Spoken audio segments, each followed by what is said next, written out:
It was the pop star Sam Smith who ruined my life.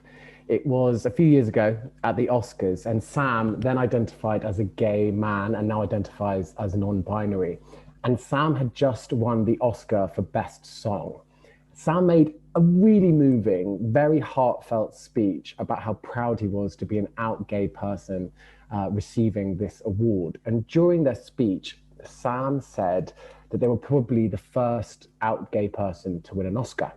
Sam then went backstage to that huge press junket of flashing bulbs and shouting journalists, and Sam was promptly informed that not only was Sam not the first out gay person to win an Oscar, Sam wasn't even the first out gay person to win that category of Oscar. Now, the world being the wonderful place that it is, instantly there was a huge Twitter storm. People were attacking Sam, saying how disgusting it was that young LGBTQ plus people don't know their history. And I myself was about to pile on. And then I realized I don't know my own queer history. I'm a relatively well-educated person. I'm a very privileged white gay cis man with access to all sorts of information. And I hadn't done the work. I didn't know my own queer history. So I did what any relatively well-educated person would do, and I went online and I searched on Google, and there were a lot of resources online, but a lot of them were very academic. They were quite ugly websites.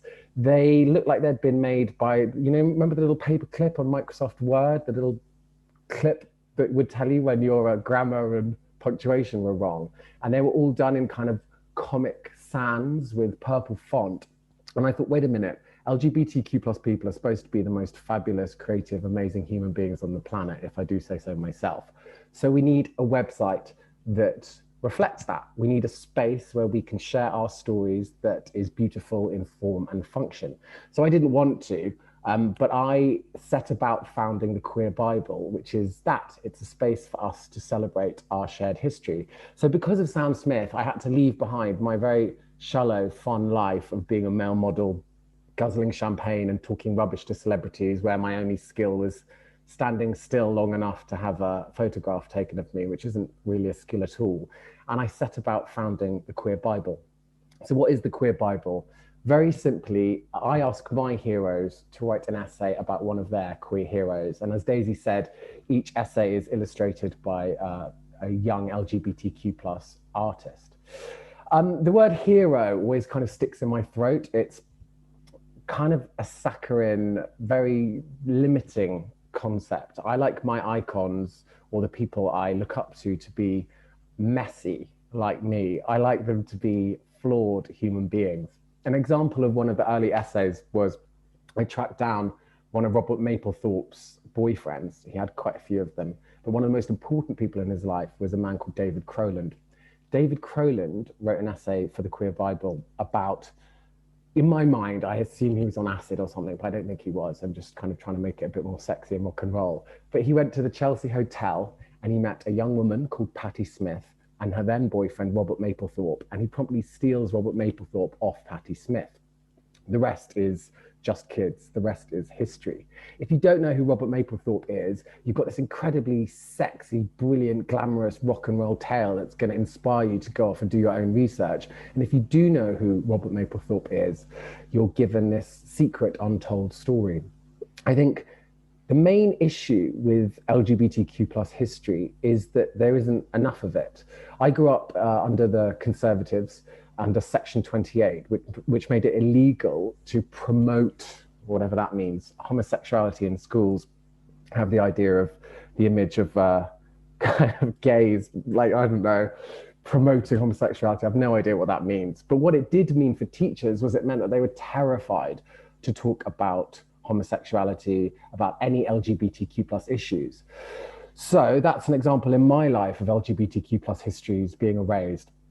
For other reasons, throughout history, people have hidden who they are. They've hidden the fullness of who they are, of their gender identity or their sexuality for their own protection. I've done that in my own life. I've hidden that I'm gay for my own mental and physical safety.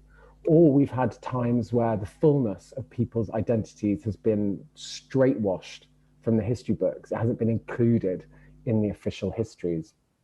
So, going back to my life, I grew up in Brixton in the 1980s. I was the son, I am still the son of a vicar. So I grew up in a small flat attached to a vicarage, and everything in my life was beige. We had beige wallpaper, we had beige carpet, we had whole wheat pasta, we had a beige Volvo, we had bran flakes for breakfast every day. I remember the first time I saw cornflakes. I thought there was something wrong with my bran flakes.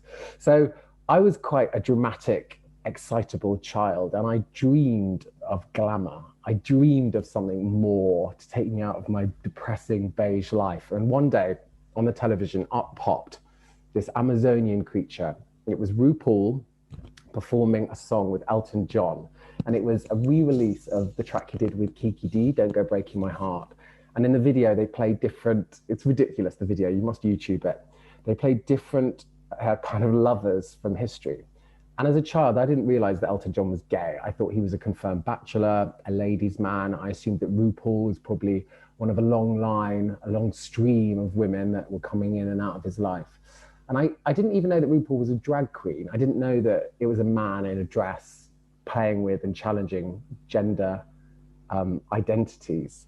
But there was something in them. James Baldwin writes about how LGBTQ plus people know each other before we know. There's something about them. I sensed something in them that was different and magical. And it called me out of my depressing, very Christian, beige childhood. And weirdly, RuPaul kind of set me on the course to pursue a career in fashion. I, like many queer people, are attracted to the shimmery things, to the glamour. I think growing up and being told that you're disgusting, that you're not worth anything, leads us to seek out status giving armor. I personally was drawn to the world of fashion, of celebrity, of designer clothes, of status giving jobs. Um, Sorry, I lost my train of thought. So I decided to write my essay in the book on RuPaul. Graham Norton, I know we're not supposed to read extracts, but my book is not my words, it's other people's words. Graham Norton writes beautifully and hilariously and very movingly about the isolation that one feels as a young LGBTQ plus person. I never came out. It didn't seem practical. Living in a small town in rural Ireland in the early 80s, there was no context for me to be gay in. So why tell anyone?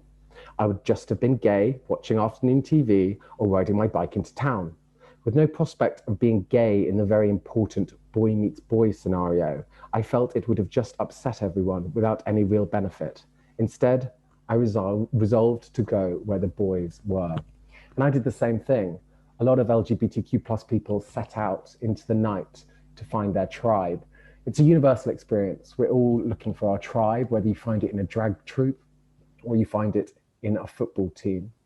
The Queer Bible Project is about speeding up that process. It's about connecting young and old LGBTQ plus people up to their proud history. I want young people to know that not only are they not alone, but they are descended from some of the most fabulous, incredible human beings on the face of the planet. So once we've found our new chosen family, it's an incredibly empowering thing. We see ourselves finally reflected back in others. The incredible activist Monroe Bergdorf writes about the joy of watching the documentary Paris is Burning. It's about the New York drag ball scene. And Monroe writes about how seeing trans people in film leading their own lives, telling their own stories, empowered her to connect to the fullness of her identity. She writes, I saw queer history through a white lens because that's what I had been immediately exposed to. To be able to identify the root and to figure out that I had a direct link to the provenance of so much queer history was extremely empowering for me. It involved me and it allowed me to access a power that took my difference and made it positive, turning it into something that I could always get power from. That's what happens when you realize you connect to those who went before you. They become an immense source of ancestral power that you can draw from whenever you need to. You are not the first to walk this path. Our stories echo each other. Black and brown trans women have trod this ground, clearing a path for you. They are there when you need to call them, stretching back thousands of years. This is the power of connecting to your true family. Stand in that power. So you've found your chosen family. You're on the journey to self-acceptance and self-love. But what then? The comedian Mae Martin, annoyingly and brilliantly, then in their essay, kind of destroys the whole premise of the queer Bible, which is the power of naming yourself and the power of identity. May writes this brilliant essay about Tim Curry, who was in the Rocky Horror Picture Show. Tim's the exact queer icon that I love because he is a bit messy, he's a bit problematic. He never openly talked about his sexuality, and neither did he need to. But May writes about watching the Rocky Horror Picture Show when they were really little, really young, when they were about 5, and it blew their mind. It's probably a bit too young to watch the Rocky Horror Picture Show. And May looks forward to a future beyond the binary, beyond labels, beyond identity politics, where maybe we can be freed from some of the trappings of narrow identity. May writes, the phrase "don't be it," don't dream it, be it.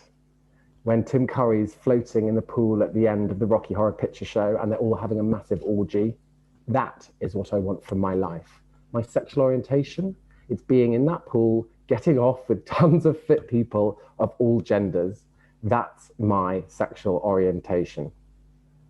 I remember watching Rocky Horror and asking my parents, is he a man or a woman? They said, he's kind of both. I was like, cool. I asked, is he gay or straight? They replied, he's both. It just seemed like, oh great, the world is my oyster. That song at the end of Rocky Horror, where he's got blue eyeshadow streaming down his face, singing I'm Going Home, and he's channeling this Judy Garland performance like later Judy Garland. It's just iconic. Who needs labels? That tells you everything you need to know.